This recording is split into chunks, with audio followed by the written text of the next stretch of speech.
Hi, Courtney. That's Courtney, everybody's favorite. Come on up. Should we let her come up? Yeah. No, don't, please. Come on, Courtney.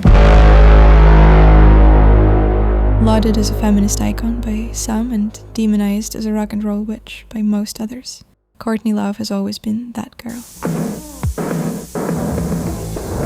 Courtney Love is a flamboyant rising new star. She's been accused of every rock and roll sin, addiction, bad motherhood, even causing her husband's downfall, and she knows it.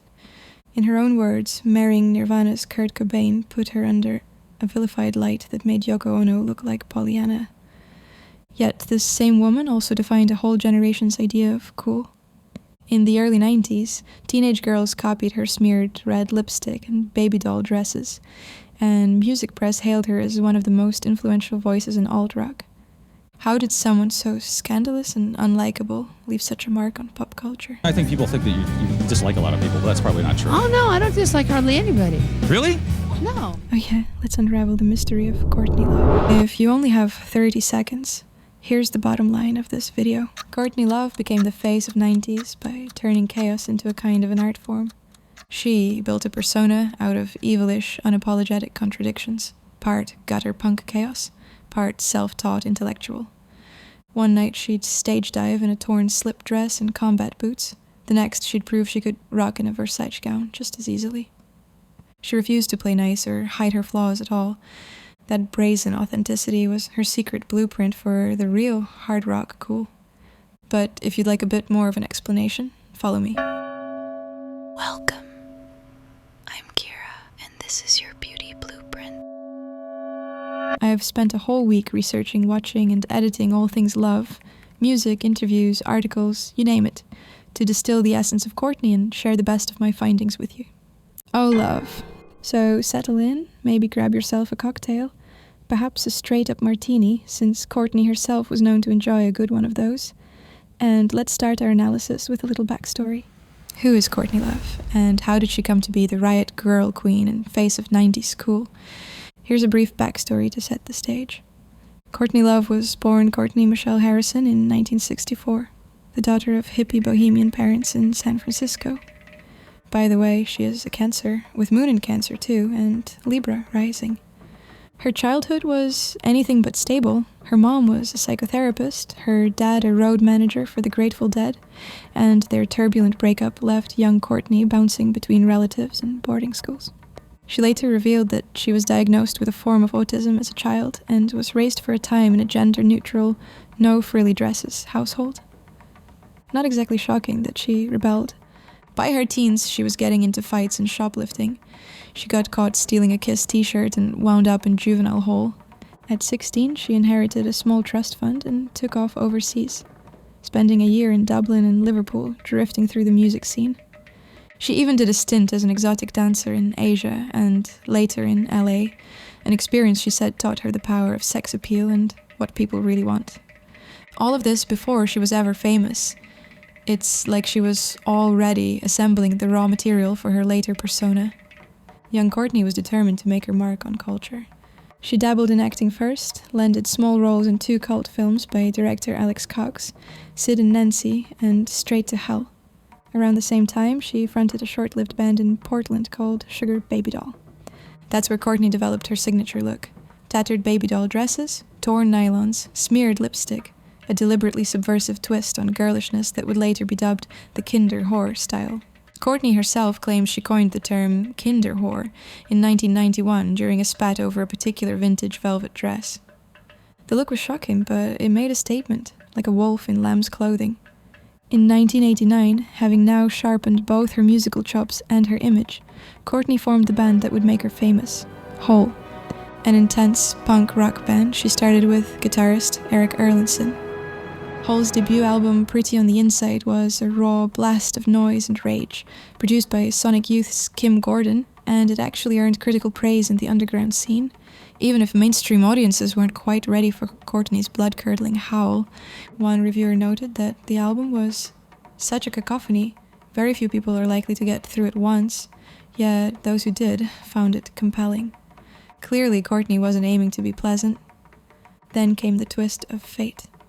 Kurt Cobain. Courtney met Nirvana's frontman in 1990, and after some flirtations, and Kurt initially keeping his distance, he was reportedly a bit put off by her aggressive come-ons at first. They fell madly in love. The two married on Waikiki Beach in February 1992. Courtney wore a satin and lace vintage gown that once belonged to actress Frances Farmer. Kurt wore plaid pajamas.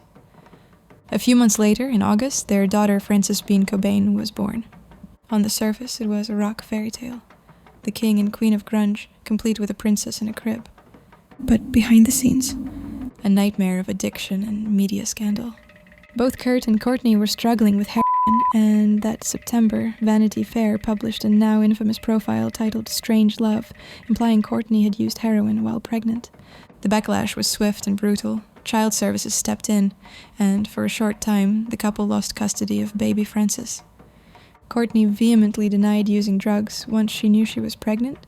She says she quit in her first trimester and was misquoted in the article, but the damage was done. In the court of public opinion, she was already cast as Rock's junkie mother, the witch who was leading Kurt astray. I became seen in a certain light, she later reflected. The media onslaught made her feel like even Yoko Ono had it easy in comparison. This was the climate when Hole recorded their second album, Live Through This, in late 1993. And then, unimaginable tragedy struck.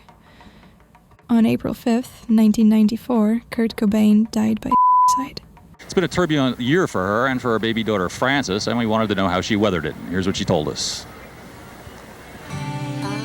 So the company has agreed to relaunch the record and everything. Are you going to spend the rest of the year going out and... Well, it's not that they've agreed to, it's that we all just sort of were weary and didn't feel like it. It was a terrible thing, yeah. I mean, this great record comes out and then all this awful I'm not stuff psychic, but my lyrics are. Yeah. You know, and now, you know, it's, I mean, people go back to work. Yeah. This is what I do. I got to make a living, and I think I do a pretty good job at it, and I got to go back to work. Yeah. I mean, it's what I do. Well, no one's going to hold this against you, I don't think. That you're right. I think they do. Courtney was in rehab in Los Angeles when Kurt took his life in their Seattle home. In the ensuing days, Courtney's raw grief played out very publicly. At a vigil in Seattle, she read parts of Kurt's suicide note to a crowd of mourning fans, then wailed and berated him in absentia for leaving her and their baby. Just a week after his death, Hole's Live Through This was released. It's hard to imagine a more harrowing context for an album release. To compound the horror, only 2 months later, Hole's bassist, Kristen Pfaff, died of a heroin overdose. Grief was piled on grief, and yet Courtney lived through this. She not only kept the band going, she poured every ounce of agony and fury into performances that have since become the stuff of rock legend.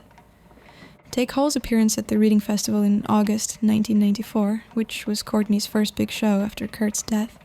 She stumbled on stage in a torn dress, mascara streaked, nursing a bottle of whiskey and a raw throat. At times, she was macabre and confrontational, flashing the crowd her breasts, screaming profanity, taunting the audience to pity her recent tragedy, and at other times she was eerily magnetic, on the verge of collapse.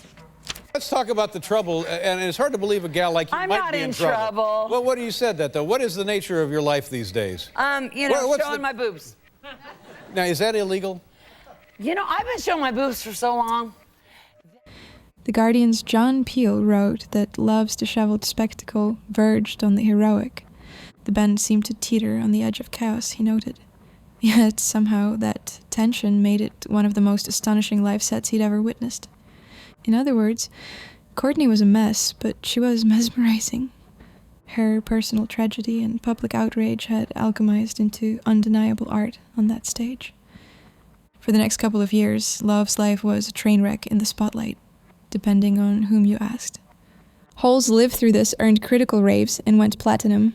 She did little to tame her image. On tour, she was infamous for erratic, confrontational shows. She'd go on rambling rants about Kurt, dive into the crowd, get into fistfights with audience members, even strip off pieces of clothing mid-set.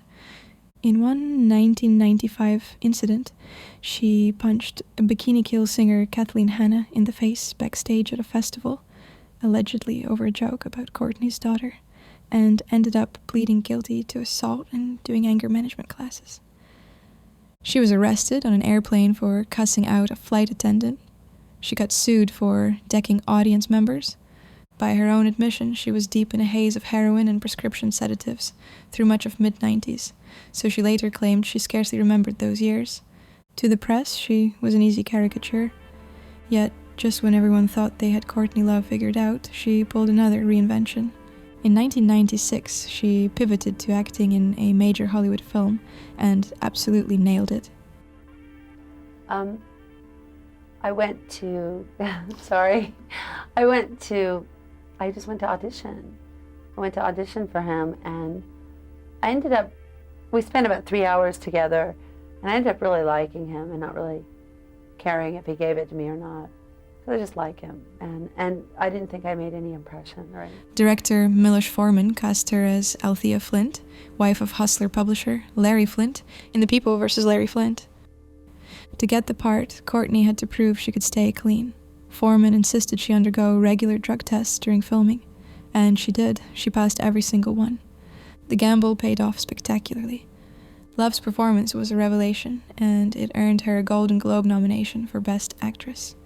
Around this time, she also surprised everyone with a glam-style makeover.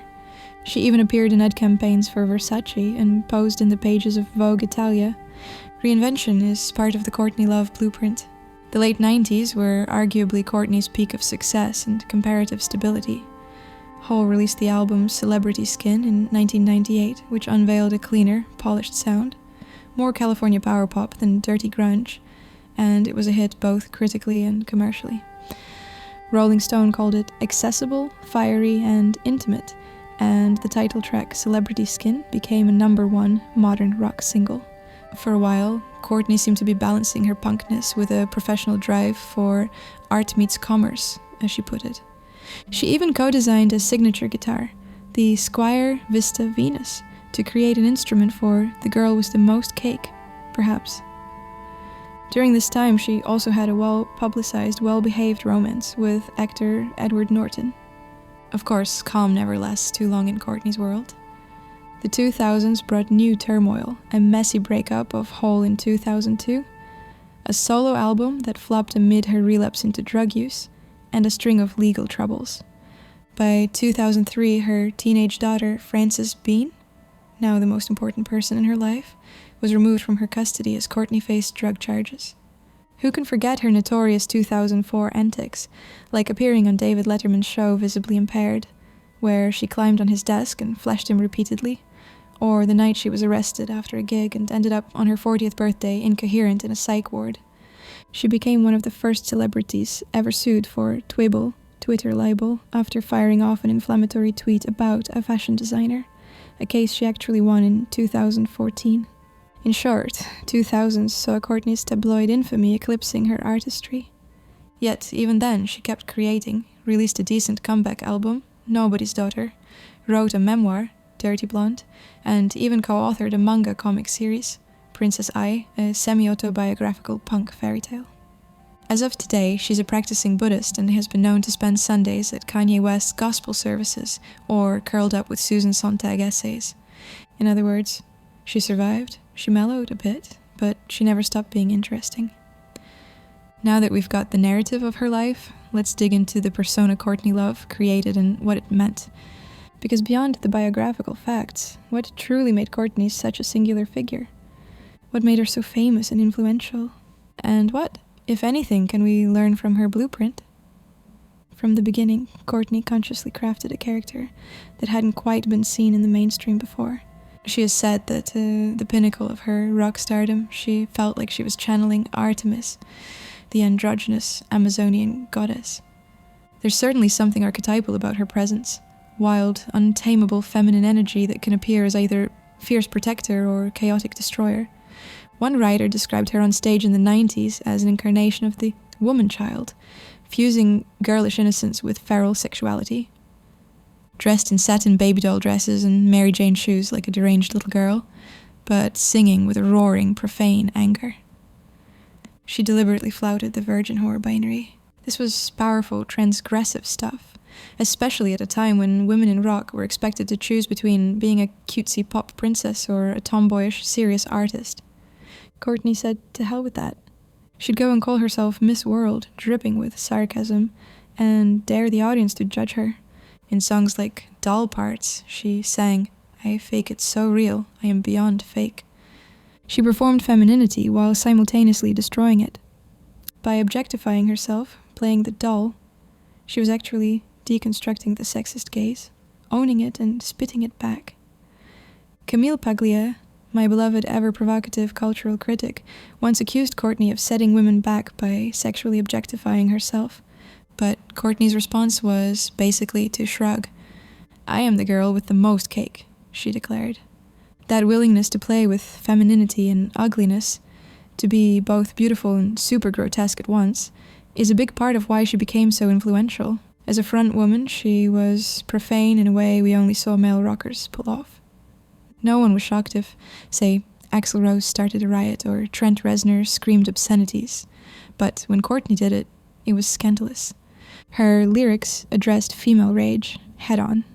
Songs about body image, sexual exploitation, motherhood anxieties. Song Asking for It chillingly recounts how she was assaulted by her own audience, crowd surfing at a show where people ripped her clothes, and also turns it into a critique of victim blaming.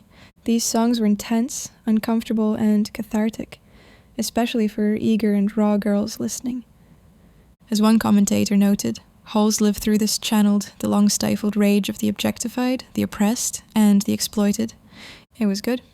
Love's vocals on that album don't shy away from ugliness, but it never comes off as whining. It's artfully raw. Even today, you listen to that record and it cuts deep. It still sounds like a battle cry. The 90s gave us Courtney Love, who supposedly destroyed the rock movement from the inside, as one Reddit user quipped. Harsh. Maybe. Many of her male peers trashed her in the press or in songs. She was willing to be hated, and in doing so, she became iconic. Let's talk style and beauty for a moment, since this is a beauty blueprint after all. Courtney Love's style deserves its own chapter in fashion history. Remember that in the early 90s, the prevailing fashion for female celebrities was either supermodel glam, think Cindy Crawford, or the earthy, oversized flannel of Riot Girls. A bit of a Patti Smith-inspired self-seriousness.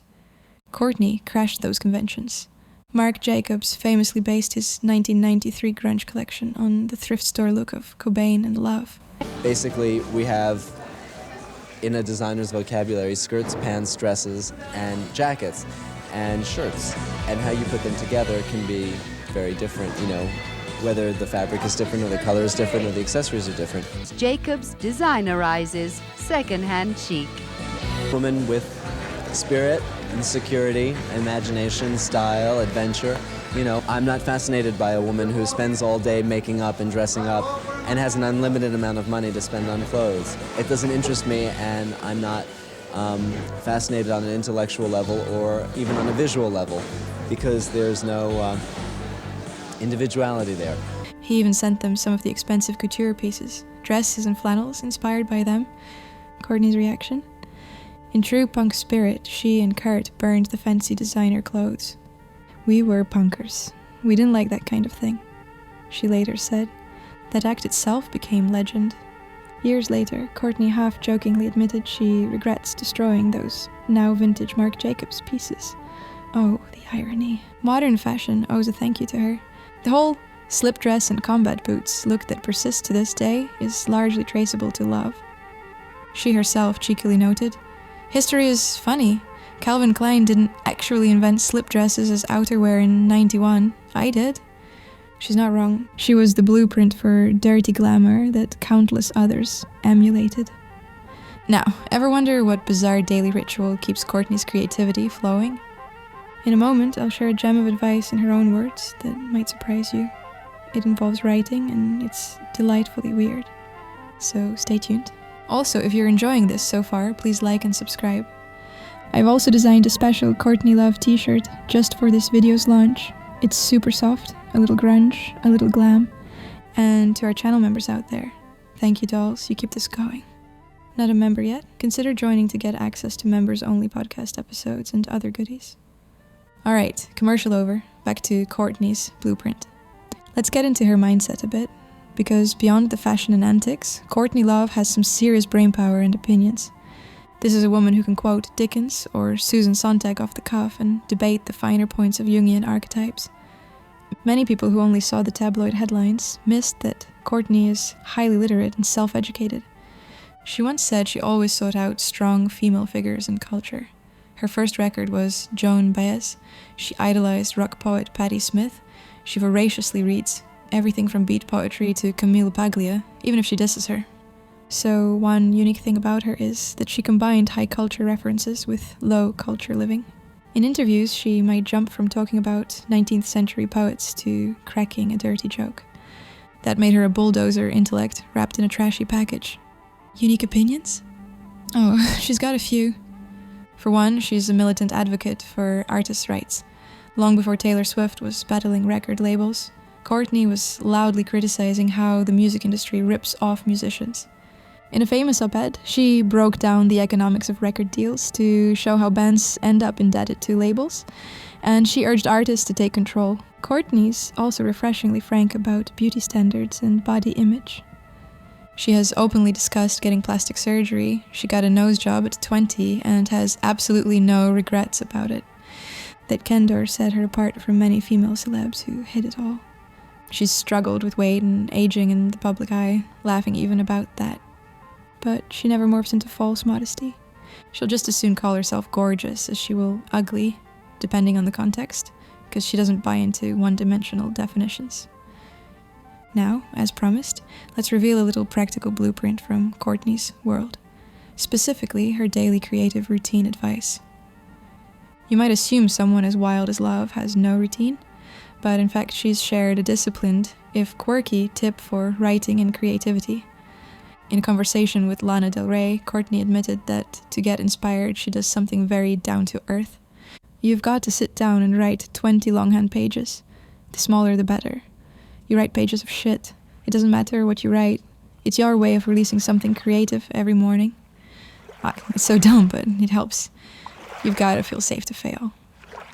How great is that? Give yourself permission to write garbage, to fail as part of the process.